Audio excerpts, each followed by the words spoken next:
Este luns saen á venda as entradas para o Encontro dos Maiores de Ribeira. Será o 10 de maio no pabillón da Fieiteira. Previamente ás 12:30 terá lugar unha misa cantada pola coral polifónica na igrexa parroquial. O menú constará de marisco, carne e sobremesa. Destaca este ano como novidade a navalla do Banco do Carreiro, extraída polos mariscadores de Aguiño e Ribeira. Queremos añadir una pequeña novedad en el menú. Como saben, el año pasado contábamos con los percebes.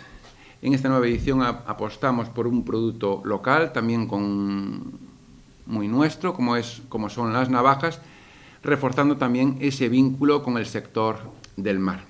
Por ello vamos a contar con la colaboración de la Cofradía de Pescadores Carreira Aguiño y la Cofradía de Pescadores de Ribeira, a quienes quiero agradecer especialmente su implicación y nombrar lógicamente a sus respectivos patrones mayores. La navalla será preparada igual que se hizo el año pasado en la lonja de Aguiño, como se hizo, repito, con el percebe, y además ustedes saben que en Aguiño hay esas parrillas, celebramos en verano la festa da navalla.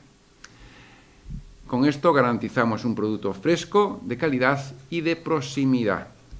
Digo proximidad porque a navalla será obtida en el Carreiro de Aguiño.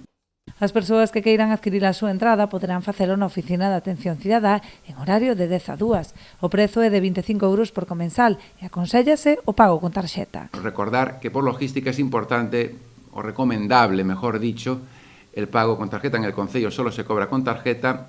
Si alguien quiere pagar en metálico, tendría que volver a una entidad bancaria a hacer el pago con la liquidación que se le procede en el concello y volver al concello. Con lo cual, por temas de logística, yo recomiendo que la gente vaya allí con el carnet de identidad, lógicamente, y el pago con tarjeta en el propio concello. Animamos a todas las personas interesadas, que como saben es a partir de 60 años y jubilados. Terán prioridade os empadroados en Ribeira. De quedar vacante algunha das 900 prazas, abriríase a venda a veciños doutros municipios.